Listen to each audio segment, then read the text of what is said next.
Europe 1. Le grand direct de l'actu avec Jean-Marc Morandini.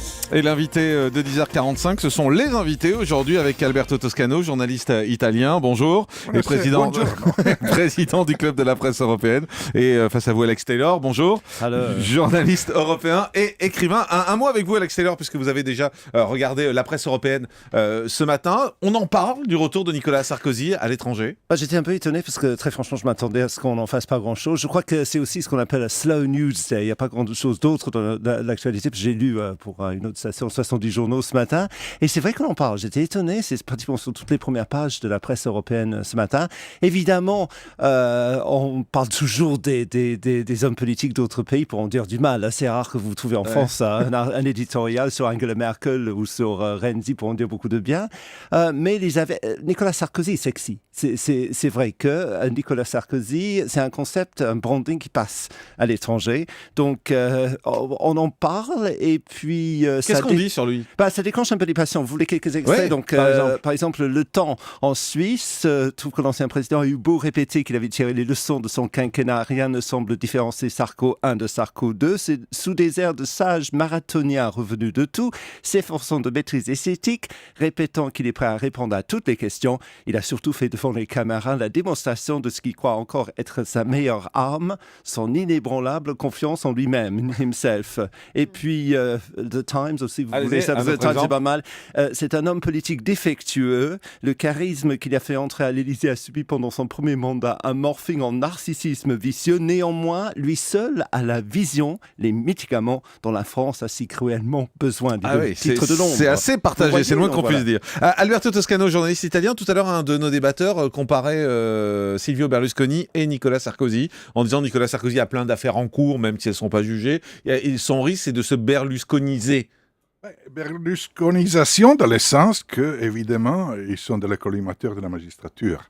Mais Nicolas Sarkozy, dans sa conversation à France 2, a quelque part anticipé cette critique évidente et inévitable en disant « si je suis là, c'est parce que je n'ai rien à craindre ».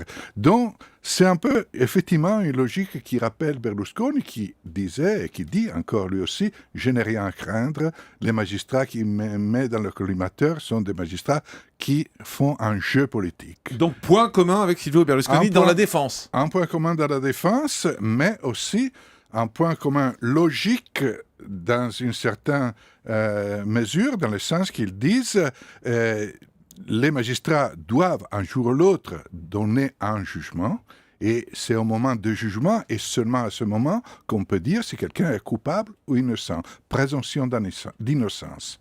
Alex Taylor, le retour d'un ancien président, c'est quelque chose qu'on n'a jamais vu en France. C'est quelque chose qui surprend. Je crois que tout le monde fait le même constat, c'est que c'est un peu faute de mieux. Il n'y a pas grand monde d'autres qui puissent prendre la place. Ce qui étonne aussi, j'ai lu à travers les lignes, surtout la presse allemande, par exemple, ce matin, est très étonnée que ça prenne autant de place, qu'on consacre quoi. Je vous avoue très franchement que je me lève aux horreurs. Le matin, je me suis endormi, ça a duré 45 minutes. 44 le minutes, fait qu'on consacre autant de temps à 20h, quand on pourrait diffuser un film, quelque chose qui fasse vraiment... Mais ça aurait fait moins d'audience, puisque Nicolas Sarkozy a fait quasiment 9 millions de téléspectateurs. Quand le film en a fait 3 après. Hein. C'est un film, Alex. Oui, mais c'est vrai que Sarkozy, ça fait couler de l'encre, surtout parce que c'était le premier président français qui a mis un peu sa vie, volontairement ou pas, sa vie privée sur la scène aussi. Donc du coup, il a accroché l'intérêt. Tout le monde sait qui est Carla Bruni, par exemple, à l'étranger. Elle a fait les titres. Donc, ça vend, les gens sont intéressés, un peu horrifiés en se disant, mais encore, qu'est-ce que... Les gens sont, par exemple en Allemagne surtout, à nouveau, très choqués qu'avec tous les soupçons d'affaires, etc., qu'on puisse même songer à lui. Ça choque, ça a toujours choqué. Ça, en Italie, ça risque pas de vous choquer. L'Italie a quand même tourné la page de Berlusconi. Il a fallu du temps. Il a parié sur un... Oui, ça c'est vrai. Il y a des périodes qui sont nécessaires à la physiologie politique d'un pays. Ceci dit, aujourd'hui, l'Italie a un président du Conseil qui a 39 ans et qui promet des réformes. Une certaine page a été tournée, même si évidemment la société italienne a des problèmes. Et comme le disait Alex, il faut quelque part s'inquiéter si les médias n'arrivent pas à aller au-delà de la personne, aller au-delà du côté romanesque de la personne pour regarder les problèmes d'un pays. Mais en Italie, on a le sentiment que vous avez réussi à renouveler la classe politique, ce qui est sans doute un des problèmes en France aujourd'hui. Oui, effectivement, il y a une ministre des Affaires étrangères jeune, il y a un président du Conseil jeune. La classe politique en tant que telle n'est pas encore vraiment renouvelée, mais il y a comme un besoin de réforme qui existe dans la société, qui est perçu comme tel dans la société, tandis qu'en France, il y a comme un désir de conserver. Il y a un conservatisme qui a envahi l'ensemble de la classe politique française, de droite à gauche, y compris les frondeurs, qui en réalité refuse tout changement. On va aller au standard d'Europe 1 avec ces auditeurs qui vont dialoguer justement. Bonjour Philippe. Bonjour. Bienvenue sur Europe 1. Vous dites que vous avez trouvé Nicolas Sarkozy, très violent pour son retour. Ah oui, moi aujourd'hui je suis horrifié. J'ai eu le temps d'y penser un petit peu depuis hier soir. Moi j'ai entendu des choses qui m'ont catastrophé parce que bon, j'entends parler de violence, j'entends parler d'État français dans une gravité énorme, et je pense qu'aujourd'hui, avec toutes les difficultés qu'on rencontre, aussi bien avec un pouvoir qui n'y arrive pas aujourd'hui, vous le voyez bien, on en entend parler tous les jours, je trouve qu'on aurait pu avoir des paroles apaisantes au lieu d'avoir des paroles graves.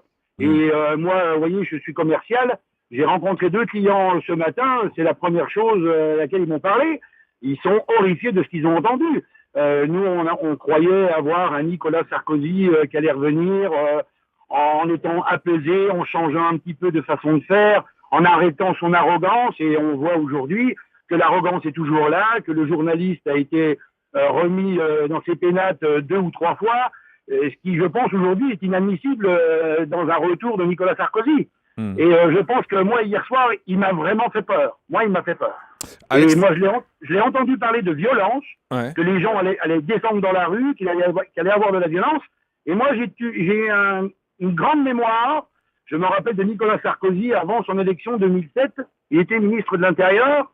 Et moi, je sais, parce que j'écoute beaucoup les débats politiques, j'ai entendu un de ses conseillers dire que quand il y a eu les échauffourées dans toutes les cités, Nicolas Sarkozy les a provoqués jusqu'au bout pour gagner 11% de plus dans les sondages à la fin des conflits. Donc ça me fait un petit peu peur. Alors, moi, je m'attendais à un autre Nicolas Sarkozy, voilà. On a bien compris. Je voudrais que je voudrais qu'Alex Taylor réagisse justement à ce que vous avez dit sur cette peur et le ton de Nicolas Sarkozy, justement. C'est quelque chose qui est perçu comment ?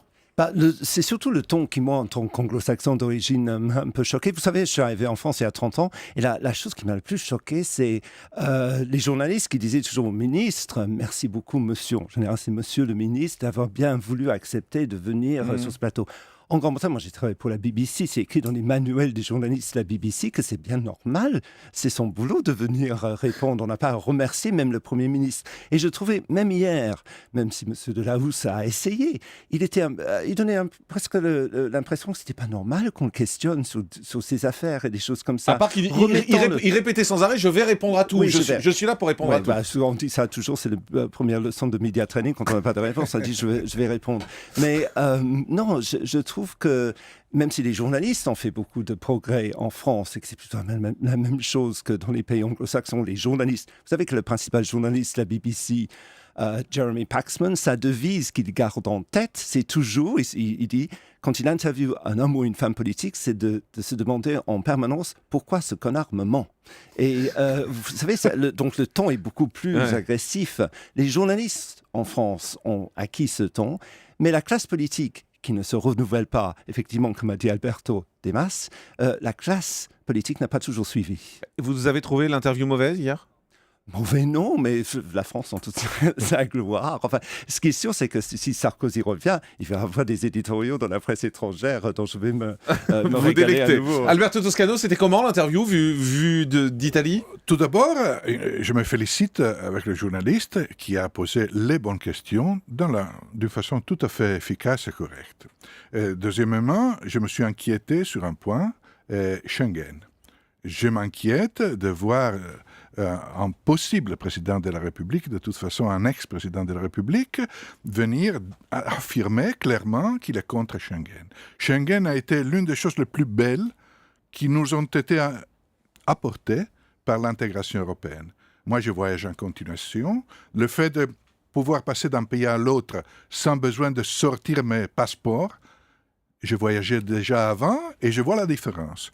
Je vois dans Schengen le noyau d'une Europe belle, d'une Europe future et agréable. Oui, mais vous savez qu'il y a des gens qui voient aussi une immigration qui arrive, qui voient aussi des Roms qui viennent en France et qui n'ont pas besoin de...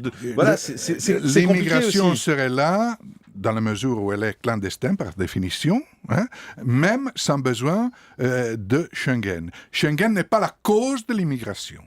Et d'ailleurs, on ne peut pas remettre les barbelés, on ne peut pas remettre des mitraillettes à la frontière. Donc, la logique de l'intégration européenne est une logique positive et constructive. Il faut que les hommes politiques puissent avoir le courage de dire ça. Vous êtes pour Schengen, on a bien compris. Un mot pour conclure. Nicolas Sarkozy était bon hier? Il a été efficace de son point de vue. Et du vôtre? C'est le vôtre qui m'intéresse. Du mien, il a été efficace parce que je juge de façon neutre le comportement médiatique d'un homme politique. Donc il a été bon. Il a dit des choses que je n'ai pas appréciées, mais il les a bien dites. Et il a été bon, vous avez du mal à le dire. Il a été bon voilà, parce qu'il a été efficace. Il a été bon. Il a été sexy en termes médiatiques, ouais. Il va intéresser les gens et il déclenche comme toujours la passion. Exactement. C'est essentiel et pour on le un voit homme au politique. standard, c'est plus clair. important que d'être bon. Merci Alex Taylor, journaliste européen, écrivain, d'avoir été avec nous. Merci Alberto Toscano, journaliste italien, président du Club de la Presse européen.